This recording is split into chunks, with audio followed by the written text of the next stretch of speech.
ચલો બાળકો, ગઈકાલે આપણે શીખ્યા હતા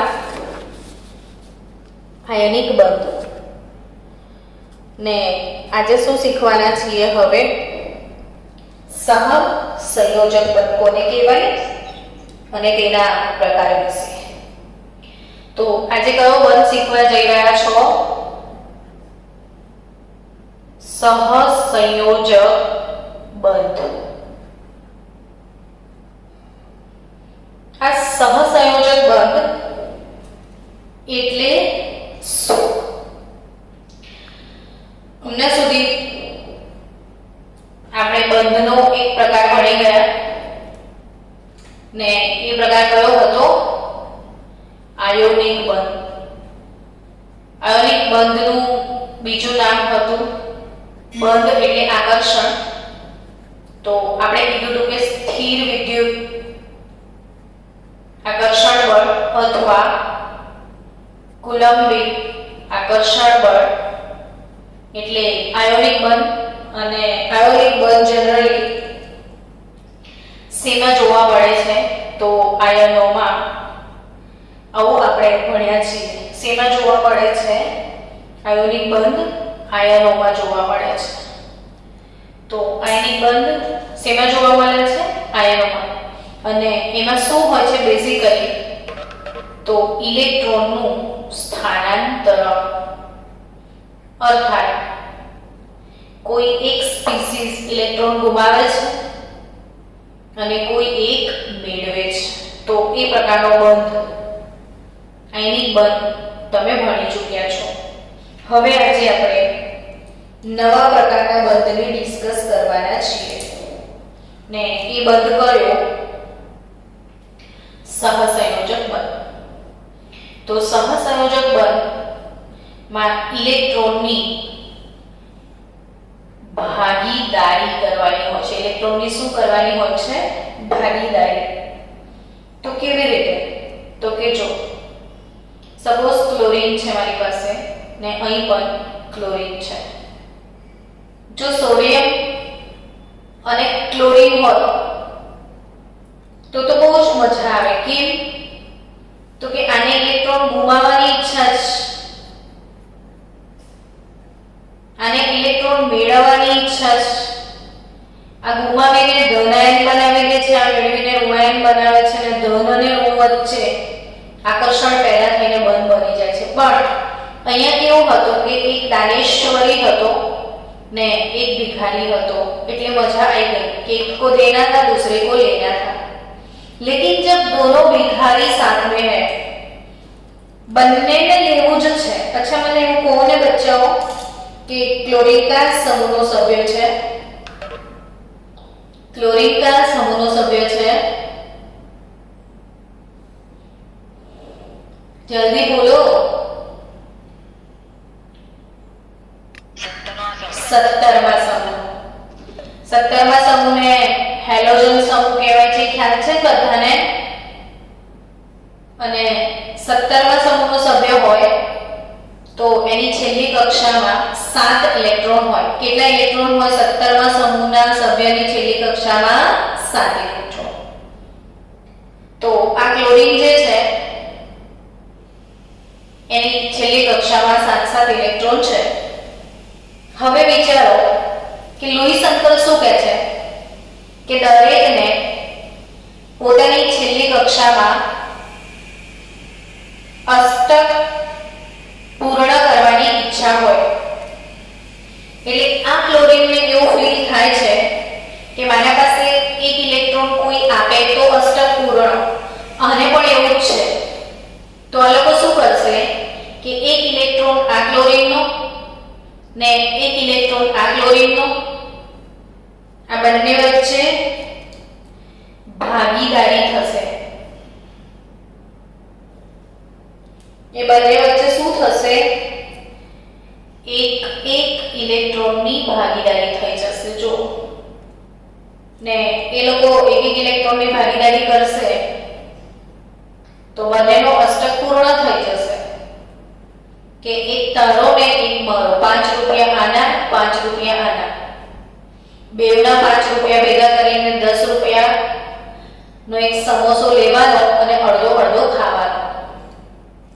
એટલે સમજો કે આ ઇલેક્ટ્રોન જે છે એ આનો છે ને આ વાળો ઇલેક્ટ્રોન આનો છે અને બંને ભાગીદારી કરી. આનો અષ્ટક પૂર્ણ, આનો પણ અષ્ટક પૂર્ણ. અને આ રીતે જે બંધનું નિર્માણ થાય છે ને બાળકો, એને સહસંયોજક બંધ કહેવાય. કેવું બંધ કહેવાય? સહસંયોજક. તો સહસંયોજક બંધ કોને કહેવાય? કે જ્યારે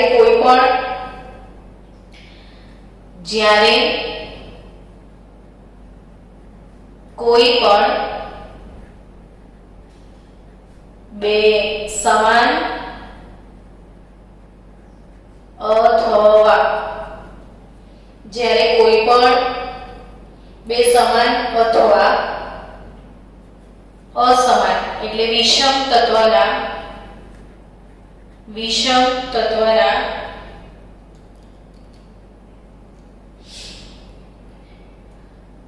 સંયોજકતા ઇલેક્ટ્રોનની ભાગીદારીથી વિષમ તત્વના સંયોજકતા ઇલેક્ટ્રોન એટલે છેલ્લી કક્ષાના ઇલેક્ટ્રોનને શું કહેવાય? સંયોજકતા ઇલેક્ટ્રોનની ભાગીદારીથી, સહિયારી ભાગીદારીથી અષ્ટક રચના પ્રાપ્ત કરે. અષ્ટક રચના પ્રાપ્ત કરે ત્યારે રચાતા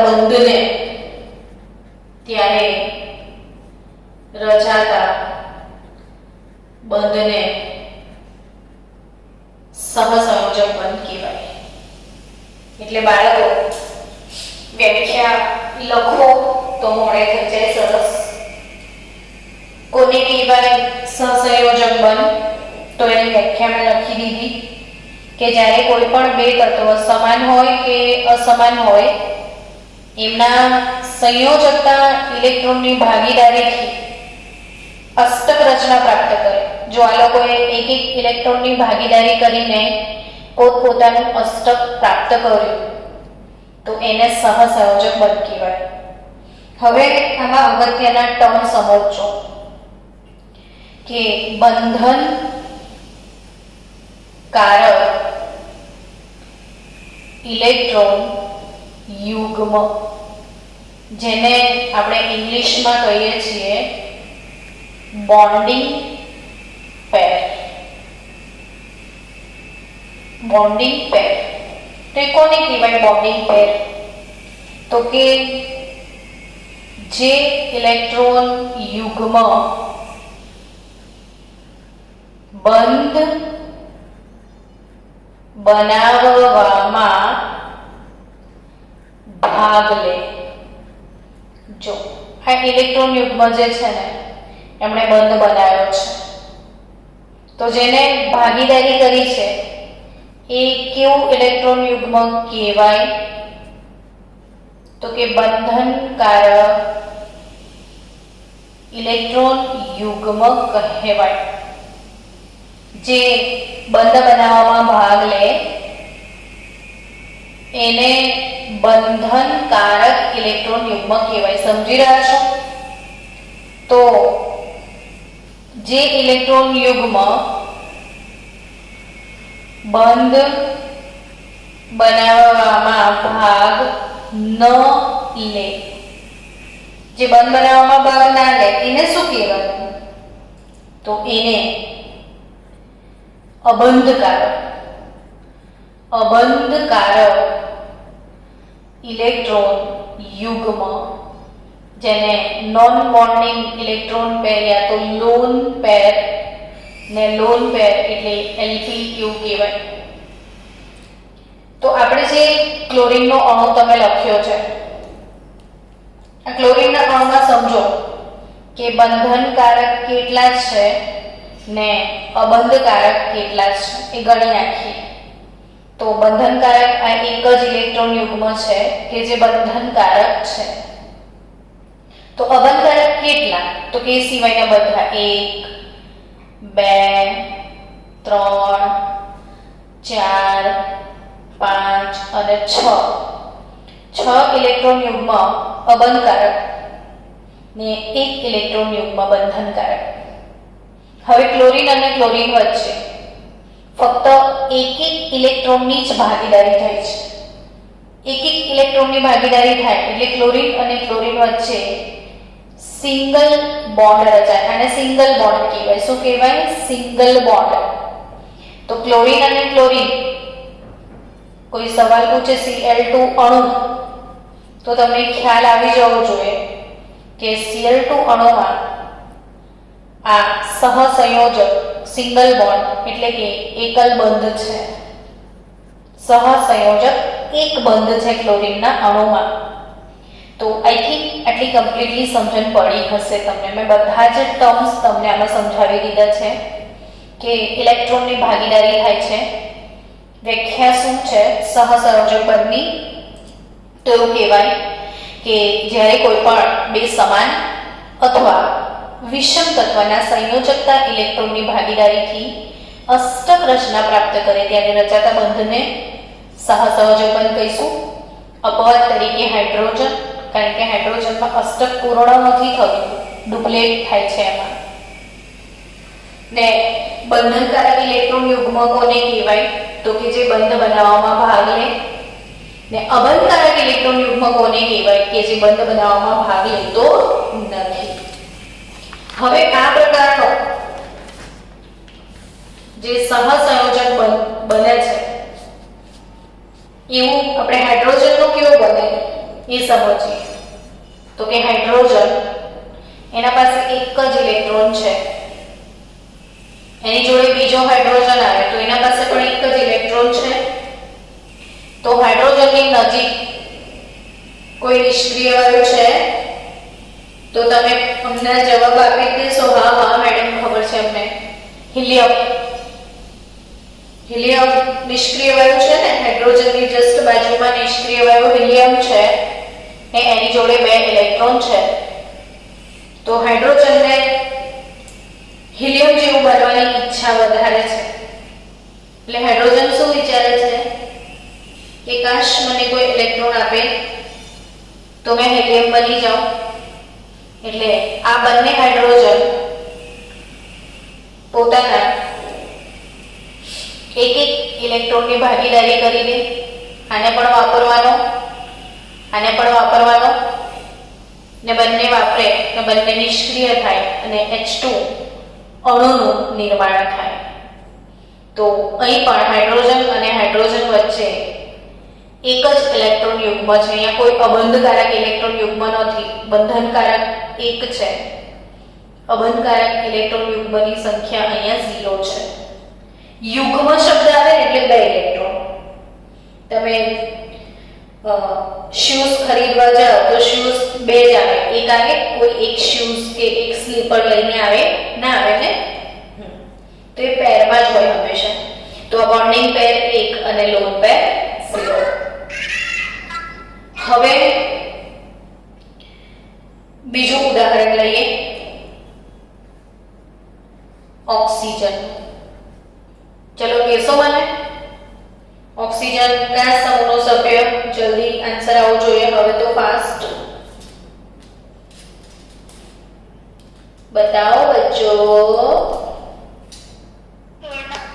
16 તો એની છેલ્લી કક્ષામાં કેટલા ઇલેક્ટ્રોન હોય?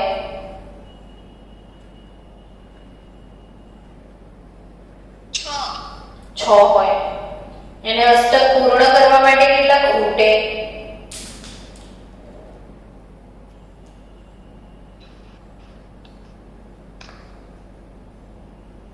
બોલો. ઓક્સિજનને અષ્ટક પૂર્ણ કરવું છે, 6 ઇલેક્ટ્રોન છે તો કેટલા ખૂટશે? શું લાગે તમને? 2 ખૂટશે. આને 2 ખૂટે છે ને આને બી 2 ખૂટે. તો એ લોકો શું કરે વિચારો? કેટલા ઇલેક્ટ્રોનની ભાગીદારી કરવી જોઈએ એ લોકોએ?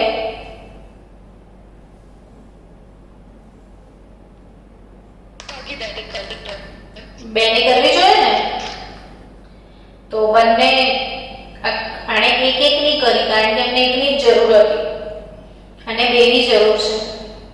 તો 2 ઇલેક્ટ્રોન ઓક્સિજનના ને 2 ઇલેક્ટ્રોન આવાળા ઓક્સિજનના. જો આના ક્રોસ થી બતાવું છું એટલે ખબર પડે કે એ અલગ છે. ને આના 2 વાપરે બંને જણાવે એટલે આના કેટલા થયા 8 ને આના બી કેટલા થઈ ગયા 8. અષ્ટક પૂર્ણ થયું બંનેનું. ગણી નાખો બંધનકારક કેટલા છે અને અબંધકારક કેટલા છે ગણીને મને કહો. બંધનકારક ઇલેક્ટ્રોન યુગ્મ અને અબંધકારક ઇલેક્ટ્રોન યુગ્મ કેટલા છે? તો ઓક્સિજન અને ઓક્સિજન વચ્ચે એક બંધ આવે કે 2 બંધ આવે તો દ્વિબંધ આવે. સમજે?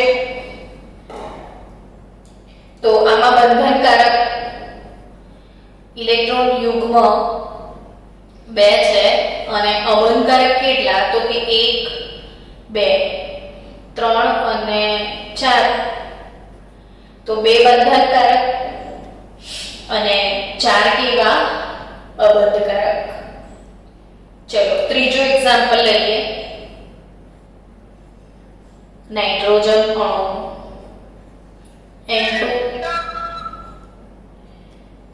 N2 અણુ કેવી રીતે બને છે? તો નાઇટ્રોજન કયા સમૂહનો સભ્ય છે? બોલો થોડું સ્પીડ. નાઇટ્રોજન કયા સમૂહનો સભ્ય છે?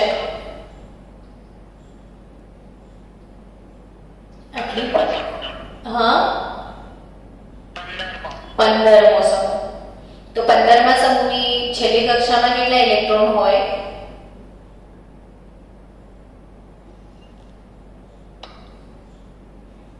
5.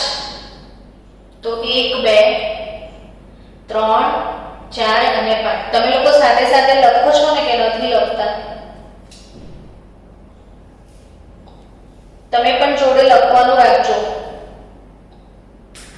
ચલો 15મા સમૂહની છેલ્લી કક્ષામાં 5 ઇલેક્ટ્રોન છે. આની પાસે પણ 5 જ છે. અષ્ટક પૂર્ણ કરવા માટે આને કેટલા ખૂટે એવું કહો? તો આને 3 ખૂટે ને આને પણ કેટલા ખૂટે? 3. તો કેટલા ઇલેક્ટ્રોનની ભાગીદારી થશે? 3 ઇલેક્ટ્રોનની. જો આમાં 1 ની થઈ, આમાં 2 ની થઈ, આમાં 3 ની ભાગીદારી થાય છે. તો નાઇટ્રોજન ને નાઇટ્રોજન અષ્ટક પૂર્ણ કરવા માટે 1 2 કે 3 ઇલેક્ટ્રોનની ભાગીદારી કરી શકે છે. પરમાણુઓ જેટલી જરૂર હોય એટલા પ્રમાણે ઇલેક્ટ્રોનની ભાગીદારી કરી શકે છે. હવે આ 2 નાઇટ્રોજન 3 ઇલેક્ટ્રોનની ભાગીદારી કરે છે. જો અહીંયા 1 2 3. હવે ગણશો ને તો આને અષ્ટક પૂર્ણ, આને બી અષ્ટક પૂર્ણ. તો બંનેનો અષ્ટક પૂર્ણ થઈ ગયો છે. તો નાઇટ્રોજન ને નાઇટ્રોજન વચ્ચે 1 2 ને 3 બંધ બનશે. તો આને સહસંયોજક દ્વિબંધ એટલે કે ડબલ બોન્ડ, અને આને સહસંયોજક ત્રિબંધ એટલે કે ટ્રિપલ બોન્ડ એવું કહેવાય. તો આને ટ્રિપલ બોન્ડ કહેવાય, આને ડબલ બોન્ડ કહેવાય, આને સિંગલ બોન્ડ કહેવાય. તો આમાં બંધનકારક ઇલેક્ટ્રોન યુગ્મ 1 2 ને 3 છે અને અબંધકારક ઇલેક્ટ્રોન યુગ્મ કેટલા? તો આ 8. અબંધકારક કોને કહીએ આપણે? કે જેને બંધ બનાવવામાં ભાગ લીધો નથી. તો આ 1 અને 1 આ 2. તો 2 અબંધકારક અને 3 એમાં બંધનકારક ઇલેક્ટ્રોન યુગ્મ છે. સમજી રહ્યા છો ને? તો આ પ્રકારના જે ઇલેક્ટ્રોનની ભાગીદારીથી જે બંધ રચાય એને આપણે સહસંયોજક બંધ કહીએ છીએ. હવે આ સહસંયોજક બંધના પ્રકાર કેટલા એના તરફ આગળ વધીએ. તો સહસંયોજક બંધ જે છે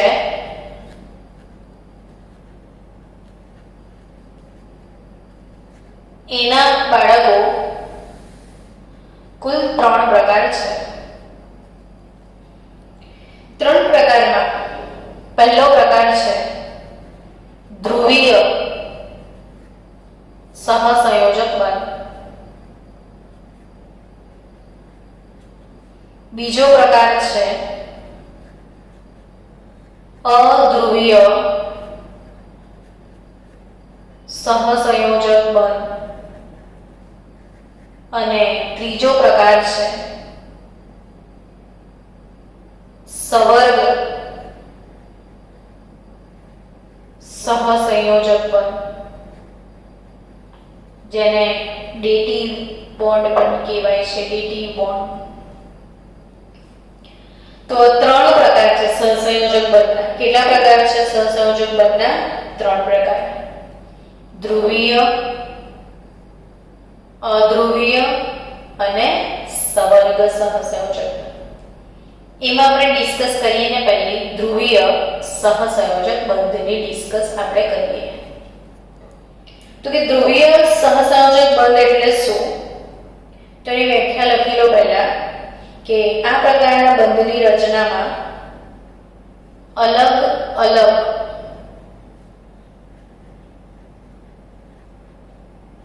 વિદ્યુત ઋણતા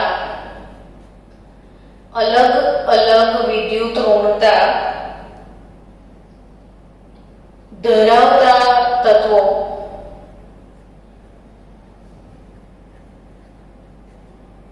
વચ્ચે ઇલેક્ટ્રોનની ભાગીદારી થાય. આપણે પહેલું હમણાં કોના પર ફોકસ કરી રહ્યા છીએ? ધ્રુવીય સહસંયોજક બંધ પર. તમે નોટપેડ રાખજો જોડે. તો અલગ અલગ વિદ્યુત ઋણતા ધરાવતા તત્વો, ફોર એક્ઝામ્પલ આપણે હાઇડ્રોજન અને ક્લોરીનનું ઉદાહરણ લઈએ. વાતોને ઝીણવટપૂર્વક સમજો. આ ચેપ્ટર નીટ માટે અગત્યનું છે. 2 પ્રશ્નો આમાંથી પૂછાશે. તમે નસીબવાળા છો કે તમારા પાસે વિડીયો પણ છે આ વર્ષે. જ્યારે ભૂલી ગયા વિડીયો ખોલીને જોઈ લો એટલે સરસ આવડી પણ જાય. અને હંમેશા કોઈ કહે કે ભણો અને ભણીએ તો કદી સક્સેસ નથી જવાતું. એટલે તમે તમારી જાતે પોતે ઇન્ટરેસ્ટ ક્રિએટ કરીને ભણશો ને તો જ જીવનમાં સફળ થશો. એટલે જિંદગીમાં તમારે સફળ થવું હોય તો પોતાની જાતે જ ભણવું પડે. કોઈ વ્યક્તિ લડી મારીને ડરાવીને તમને ભણાવે, જબરજસ્તીથી તમે હોમવર્ક કરો તો એ અર્થ વગરનું જ. અને મનથી તમે હોમવર્ક કરો તો માળવે જમાશે. તમારે નક્કી કરવાનું હવે કે આટલા બધા મોટા છોકરાને, મેચ્યોર છોકરાને, આટલી મોટી ઉંમરના છોકરાને જો લડીને કામ કરાવવાનું હોય તો એ બહુ જ તમારા માટે શરમજનક કહેવાય. તમને પોતાની જાતનું ઇન્સલ્ટ લાગવું જોઈએ. મને આટલું બધું કે કરે છે, હું મારી જાતે કરી શકું છું. એ વિચારજો. ચલો, ક્લોરીન જે છે એની પાસે 7 ઇલેક્ટ્રોન છે ને હાઇડ્રોજન પાસે 1. હવે તમને ખ્યાલ છે કે હાઇડ્રોજનને 2 કરવા હોય છે અને ક્લોરીનને 1 ની જરૂર છે. એટલે હાઇડ્રોજનને પણ 1 ની જરૂર છે ને ક્લોરીનને બી 1 ની જરૂર છે. ક્લોરીનને 1 મળશે તો અષ્ટક પૂર્ણ થઈ જશે. હાઇડ્રોજનને 1 મળશે તો એનું ડુપ્લેટ પૂર્ણ થઈ જશે. એટલે આ લોકો 1 ઇલેક્ટ્રોનની ભાગીદારી કરી દે અને આ ક્લોરીનને પણ અષ્ટક પતી જશે. હવે આજે ઇલેક્ટ્રોનની ભાગીદારી તો કરી, બંધ પણ બન્યો, પણ એમાં જે ભાગીદારી પામતું ઇલેક્ટ્રોન યુગ્મ છે એ આ રીતે વચ્ચે રહી શકશે નહીં. કેમ? ક્યાં મૂકવાનું? તો બેની વચ્ચે બંનેને અડધું અડધું વાપરવાનું હોય તો. પણ પછી તકલીફ શું પડે છે બંધ બન્યા પછી કે હાઇડ્રોજનનો પરમાણુ ક્રમાંક 1. એટલે આ હાઇડ્રોજનનું જે ન્યુક્લિયસ છે એમાં 1 જ ઇલેક્ટ્રોન છે ને ક્લોરીન જે છે એના ન્યુક્લિયસમાં 1 ઇલેક્ટ્રોન નહીં, સોરી, પ્રોટોન. ને આના ન્યુક્લિયસમાં 17 પ્રોટોન છે. એટલે તમને પ્રશ્ન થાય પ્રોટોન તો શું ઉખાડી લે, તો કે ભાઈ પ્રોટોન પર ધન વીજભાર નહીં, આ ધન અને આ ઇલેક્ટ્રોન પર ઋણ વીજભાર હોય, તો ધન અને ઋણ વચ્ચે આકર્ષણ બળ પેદા થાય ને. હવે સમજો કે આ બાજુ રસ્સા ખેંચની સ્પર્ધા છે, પણ ક્લોરીન બાજુ 17 લોકો ઊભા છે. ક્લોરીન બાજુ કેટલા લોકો ઊભા છે? 17, ને આ બાજુ બિચારો એક જ માણસ ઊભો છે. તો શું સીન થાય? દોરડા ખેંચમાં 17 લોકો એક બાજુ, ને એક તો આ તો મરી જ જાય. એમ સેમ 17 પ્રોટોન અને આના વચ્ચેનું આકર્ષણ અને આના વચ્ચેના આકર્ષણમાં બહુ ડિફરન્સ આવી જાય. તમને વિદ્યુત ઋણતાની વ્યાખ્યા યાદ કરાવી દઉં કે વિદ્યુત ઋણતા કોને કહેતા હતા? તો કે આ સહસંયોજક બંધ છે,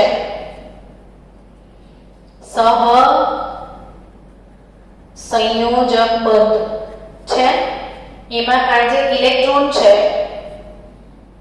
એને કહેવાય સહિયારા ઇલેક્ટ્રોન. તો સહસંયોજક બંધમાંના સહિયારા ઇલેક્ટ્રોનને ખેંચવાના છે પોતાની તરફ. તો સહસંયોજક બંધમાંના સહિયારા ઇલેક્ટ્રોનને પોતાની તરફ આકર્ષવાની, ખેંચવાની, આ બે વચ્ચે લૂંટમલૂંટી થાય છે. તો લૂંટવાની જે તાકાત છે, આકર્ષવાની તાકાત, એને કહેવાય વિદ્યુત ઋણતા. એટલે ફરીથી એકવાર જો ભૂલી ગયા હોય તો વિદ્યુત ઋણતાની વ્યાખ્યા મોડે કરી લો. કોને કહેવાય વિદ્યુત ઋણતા? તો કે સહસંયોજક બંધમાંના આ સહસંયોજક બંધ છે, એના આ સહિયારા ઇલેક્ટ્રોન છે, એને પોતાની તરફ આકર્ષવાની જે ક્ષમતા છે એને વિદ્યુત ઋણતા કહેવાય. હવે સમજી ગયા હશો તમે કે હાઇડ્રોજન કરતા ક્લોરીનની વિદ્યુત ઋણતા વધારે છે. જુદી જુદી નાતના બે ભાઈઓ છે, આ કાસ્ટ વાઇઝ અલગ અલગ છે, એટલે ખેંચમ તાણી થાય છે, ને ખેંચમ તાણીના પરિણામે શું રિઝલ્ટ મળે કે ભાઈ H અને Cl વચ્ચેનું જે ઇલેક્ટ્રોન યુગ્મ છે આ એ ક્લોરીન પોતાની તરફ ખેંચી જાય છે, ને હાઇડ્રોજન બિચારો ડિપ્રેશનમાં આવી જાય છે, લટકી જાય છે, એનું મોઢું રોવે છે કે મેરે ઇલેક્ટ્રોન ચલા ગયા, ને ક્લોરીન સ્માઇલી બની જાય છે. આ તો કેવું સીન થાય કે હું ને હેમા બજારમાં જઈએ, 5 રૂપિયા હેમા પાસે છે, આ હેમા ને આ પ્રજ્ઞા મેડમ. હેમા જોડે 5 રૂપિયા અને પ્રજ્ઞા મેડમ જોડે 5 રૂપિયા, કુલ રૂપિયા 10 થયા. અમે સમોસું લાયા, સમોસું હેમા લઈને આવે અને પ્રજ્ઞા મેડમ આખું સમોસું ખાઈ ગયા. છો બહુ ભૂખ લાગી હતી, તાવમાંથી ઊભા થઈને ભૂખ બહુ લાગે, તો આખું સમોસું હું ખાઈ જાઉં તો હેમાબને બિચારાને કેટલો લોસ ગયો? 5 રૂપિયા તો ગયા, સમોસું બી ગયું. એટલે એ દુખી થઈ જશે હેમાબ, ને આઈ એમ સુખી, આઈ બીકમ સ્માઇલી. તો અહીં આગળ આ જે સમોસું છે આખું ક્લોરીન લઈ જાય, એટલે એના પર આંશિક ઋણ વીજભાર છે, જે ઇલેક્ટ્રોન મેળવે એ ઋણ ધ્રુવ બને, ને જે સમોસો ગુમાવે એ ધન ધ્રુવ બને. એટલે હવે આમાં ધ્રુવ પેદા થાય, ધન ધ્રુવ અને ઋણ ધ્રુવ. અને જેમાં ધ્રુવ પેદા થાય આવા બંધને ધ્રુવીય સહસંયોજક બંધ કહેવાય. એટલે આઈ થિંક તમે સમજી ગયા કે ધ્રુવીય સહસંયોજક બંધ કોને કહેવાય? તો કે જેમાં અલગ અલગ વિદ્યુત ઋણતા ધરાવતા તત્વો વચ્ચે ઇલેક્ટ્રોનની ભાગીદારી થાય, ત્યારે વધુ વિદ્યુત ઋણીય પરમાણુ એ સહિયારા ઇલેક્ટ્રોનને પોતાની તરફ ખેંચી જાય, ને પરિણામે એ ઋણ ધ્રુવ બને અને સામેવાળો ધન ધ્રુવ બને, ને આવા બંધને ધ્રુવીય સહસંયોજક બંધ કહેવાય. ચલો બધા બીજું ઉદાહરણ પાક્કું યાદ રાખજો. આપણે પાણીનું ઉદાહરણ સમજીએ. ટૂંકમાં યાદ રહી ગયું ને કે HCl કેવો અણુ છે? તો HCl ધ્રુવીય અણુ છે. HCl કેવો અણુ છે? તો HCl ધ્રુવીય છે. હવે પાણી, તો કે પાણીમાં ઓક્સિજન અને ઓક્સિજન જોડે 1 2 3 4 5 અને 6 ઇલેક્ટ્રોન છે. બે ગરીબ હાઇડ્રોજન આજુબાજુ ભટકી રહ્યા છે कि अल्लाह के नाम पे कुछ दे दो रे बाबा, कोई एक इलेक्ट्रॉन मुझे दे दो चलो. तो ऑक्सीजन એવું વિચારે છે કે ભાઈ મારે તો બે ખૂટે છે ને, ઓક્સિજન ને કેટલા ખૂટે છે? અહીંયા બે ખૂટે છે. આને એક જ જોઈએ છે, આને એક જ જોઈએ છે. બે જણા એક સાથે આવે તો એક આને આપી દે, એક આને આપી દે, કામ પતી જાય ને ઓક્સિજન નું. એટલે સમજજો કે ઓક્સિજન જોડે 1 2 3 4 5 6 અને એક હાઇડ્રોજન જોડે એ લોકો ભાગીદારી કરી લેશે. બની ગયો પાણીનો અણુ. એટલે હવે પાણીમાં આ રીતે અણુનું નિર્માણ થાય H2O. આ ઇલેક્ટ્રોન યુગ્મ જે છે ઓક્સિજન ખેંચી જશે બંને તરફથી. કેમ? તો કે ઓક્સિજનની વિદ્યુત ઋણતા હાઇડ્રોજન કરતા વધારે છે. એટલે કોણ ખેંચી ગયું? ઓક્સિજન. એટલે એરો ઓક્સિજન તરફ જશે. કોણે ખેંચી લીધું? ઓક્સિજન. અહીંયા કોણે ખેંચી લીધું? ક્લોરીને. એટલે આના પર આંશિક ઋણ વીજભાર, આના પર આંશિક ધન વીજભાર, આના પર આંશિક ધન ને આનો બી આંશિક ઋણ, એટલે આ બે ડેલ્ટા થઈ જશે. તો પાણીનો અણુ પણ કેવો થઈ જશે? ધ્રુવીય. તો યાદ રાખજો કે પાણી ધ્રુવીય દ્રાવક છે. પાણી કેવું છે?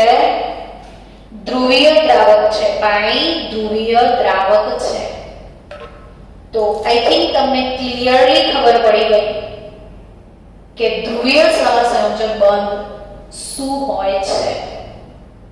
તો પાણી ધ્રુવીય છે, HCl ધ્રુવીય છે. હવે શું સમજવા જઈ રહ્યા છીએ આપણે? અધ્રુવીય સહસંયોજક બંધ. એક 2 મિનિટ રાહ જોજો સ્ટુડન્ટ. ચલો અહીં ગયા હશો બધા સ્ટુડન્ટ. હવે આપણે શીખીએ અધ્રુવીય સહસંયોજક બંધ. તો એ કોને કહેવાય એ સમજી લઈએ કે અધ્રુવીય શું છે. તો કે એની વ્યાખ્યા કે પહેલા જેમાં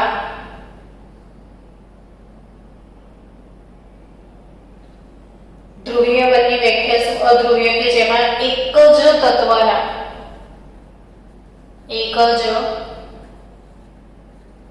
તત્વના પરમાણુ વચ્ચે ઇલેક્ટ્રોનની ભાગીદારીથી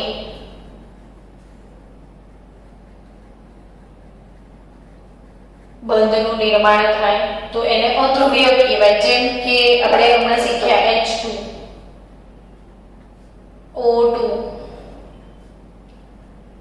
Cl2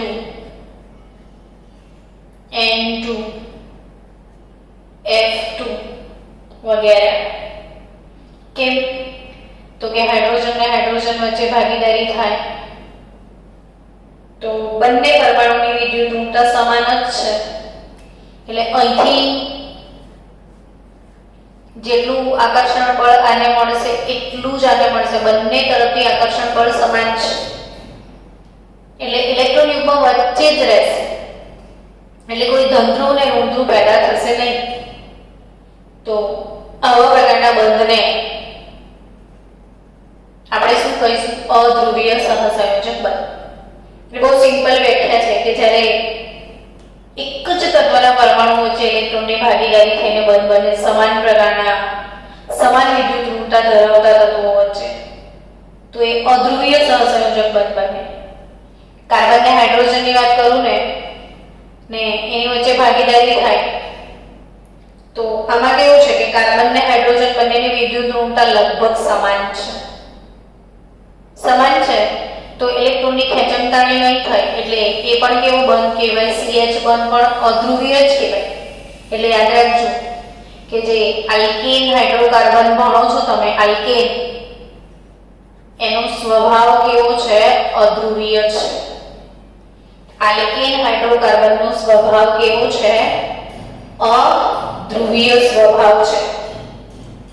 તો અધ્રુવીય સહસંયોજક બંધ પણ સમજી ગયા. ને હવે બચ્યો ત્રીજો પ્રકાર, સવર્ગ સહસંયોજક બંધ. બાળકો, ઘણા લોકો એવું વિચારતા હોય છે કે 11માં ભણીને શું કામ છે, 12માં ભણીશું તો નીટમાં કદી માર્ક્સ જ ના આવે. 11માનો સિલેબસ, 12માનો સિલેબસ, નીટનો તો કોમન સિલેબસ છે, બધું એક જ છે. એટલે એવું કદી ના વિચારાય કે 11માં ભણીશ ને 12માં નહીં ભણું, 12માં ભણીશ ને 11માં નહીં ભણું. એટલે હંમેશા અત્યારથી નીટની તૈયારી ચાલુ રાખો. બધા નીટના ટોપિક છે એટલે આપણે આ ચેપ્ટર લાંબુ પણ ચાલશે. ઘણું લાંબુ ચેપ્ટર છે, એટલું જલ્દી પૂરું બી નહીં થાય. એટલે સાથે સાથે તમે સાંજે પેલા સરનું ચેપ્ટર પણ ચાલુ કરી દો. સવર્ગ સહસંયોજક બંધ કોને કહેવાય? સવર્ગ સહસંયોજક બંધ તો કે જુઓ, H અને Cl વચ્ચે બંધ બન્યો હતો. ઇલેક્ટ્રોનની ભાગીદારી થઈ, પણ ઇલેક્ટ્રોન ક્લોરીન લઈ આવ્યો હતો. કોણ લઈ આવ્યો હતો? Electron chlorine. ક્લોરીન ઇલેક્ટ્રોન ખેંચી લાવ્યો હતો એટલે એના પર ઋણ વીજભાર આવ્યો હતો, ને હાઇડ્રોજન લૂંટાઈ ગયો હતો એટલે આના પર ધન વીજભાર હતો. હવે બાય ચાન્સ આ બંધ તૂટે, બાય ચાન્સ આ બંધ કેવો થાય? તૂટે. ને બંધ તૂટે તો એ અહીંથી જ તૂટે. આનો ઇલેક્ટ્રોન જે હતો એ ફાઇનલી ક્લોરીન લઈ જ લેશે, અને બંધ તૂટે તો બંને ઇલેક્ટ્રોન ક્લોરીન પાસે આવી જશે. હાઇડ્રોજન સાવ લુખ્ખો થઈ જશે બિચારો. એટલે કહેવત છે કે લાંબા જોડે ટૂંકો જાય, ને મરે નહીં તો એટલીસ્ટ માંદો તો થાય. એટલે ભાઈ આ ટૂંકા ભાઈ લાંબા જેવી જોડે જોડાયા અને આખરે પોતાનો ગુમાવવાનો વારો આવ્યો. એમની સંપત્તિમાં જે એક ઇલેક્ટ્રોન છે એ બી ગુમાવી દીધું. બિચારો કેવો થઈ ગયો? સાવજ લુખ્ખો. રડી રહ્યો છે. મારી જોડે તો કંઈ બી નથી, હવે મારી જોડે કશું જ નથી, તો મેં કોઈની જોડે ભાગીદારી બી કેવી રીતે કરીશ? એટલે બિચારાને હવે કોઈકની સાથે ભાગીદારી કરવા માટે 5 રૂપિયા બી નહીં બચ્યા. અને શું કરે તો એવા સંજોગોમાં સમજો કે ચલો મારી પાસે એમોનિયાનો અણુ છે. જે શબ્દો આપણે બોલતા જઈએ મનમાં મોઢા કરતે જવાનું. એમોનિયાનું સૂત્ર કોઈને ખ્યાલ છે ક્લાસમાં? બોલો તો એમોનિયાનું સૂત્ર બચ્ચાઓ. એમોનિયાનું અણુસૂત્ર શું બાળકો? અરે બાપરે, NH3. હા, સરસ. NH3 નું આ લુઈસ બંધારણ દોરીને મને મોકલજો હો, કે એમાં નાઇટ્રોજન હાઇડ્રોજન સાથે કઈ રીતે ભાગીદારી કરે છે. એમોનિયા એટલે NH3, અને NH3 એટલે એને પોતાના એક ઇલેક્ટ્રોનની હાઇડ્રોજન સાથે ભાગીદારી કરેલી છે. તો કેટલા ઇલેક્ટ્રોન થયા? 1 2 3 4 5 6 ને 7મો ને 8મો. હવે દેખો આ બંધનકારક, આ બંધનકારક, આ બંધનકારક, પણ આ કેવા? તો કે પડી રહેલા અબંધકારક. બંધ બનાવવામાં ભાગ લેતા નથી એવા અબંધકારક ઇલેક્ટ્રોન યુગ્મ જેને લોન પેર કહેવાય. Lone pair. હવે આની પાસે બેંકમાં એક્સ્ટ્રા પૈસા છે એવું કહેવાય. આને જરૂર 1 2 ને 3 ની છે, વધારાના જ છે. ને ઘણી વખત તમે ક્લાસમાં કોઈ બાળક જોડે કશું ના હોય, પેન્સિલ કે પેન ના લાવ્યો હોય, ને તમારી જોડે 2 પેન હોય તો તમે શું કરો? તો કે એક પેનથી તો તમે લખો છો, તો તમારી બીજી પેન પેલાને તમે આપશો ને? હા કે ના? તો સેમ આવો કે ભાઈ એની 3 પેન એ વાપરી રહ્યો છે, એક એમનેમ પડી છે, આની જોડે સાવ લખો છે, તો આ પોતાના બંને ઇલેક્ટ્રોન યુગ્મને આપશે. એવું કહેશે કે ભલે તારી જોડે બેટા 5 રૂપિયા નથી, ચિંતા ના કર, હું તને 10 રૂપિયા આપું, સમોસું લઈને ખાઈ લે. એટલે આવા સંજોગોમાં આને દાનમાં આપશે. એટલે નાઇટ્રોજન શું કરશે સમજો કે એની જોડે આ 3 પ્રકારના જે બંધ છે એ તો છે જ, અને આ ત્રણેય બંધ જે છે એમાં નાઇટ્રોજનની વિદ્યુતઋણતા વધારે છે. એટલે આ 3 બંધ જે છે NH બંધ એ ધ્રુવીય સહસંયોજક બંધ છે. 3 બંધ કેવા છે? ધ્રુવીય સહસંયોજક બંધ છે. અને એક ઇલેક્ટ્રોન યુગ્મ આખું હાઇડ્રોજનને આપ્યું, આ રીતે એરો કરીને દર્શાવાય. અને જ્યારે દાન આપ્યું એના પર ધન વીજભાર આવે ને હાઇડ્રોજનને પોતાના 2 ઇલેક્ટ્રોનનું દાન કરીને બંધ બનાવે છે. जनरली भागीदारी कोने कहवाय? एक तुम्हारा एक हमारा. અહીંયા तुम्हारा कुछ भी नहीं, दोनों हमारे. અને એવા પ્રકારના બંધને સહજ સહસંયોજક બંધ કહેવાય. એટલે એની વ્યાખ્યા શું છે? તો કે જ્યારે ઇલેક્ટ્રોનની ભાગીદારીથી બંધ બને ત્યારે એક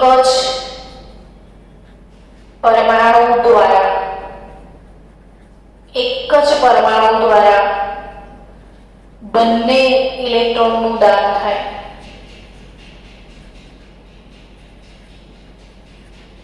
એક જ પરમાણુ દ્વારા ઇલેક્ટ્રોનનું દાન થાય તો આવા પ્રકારના બંધને શું કહેવાય?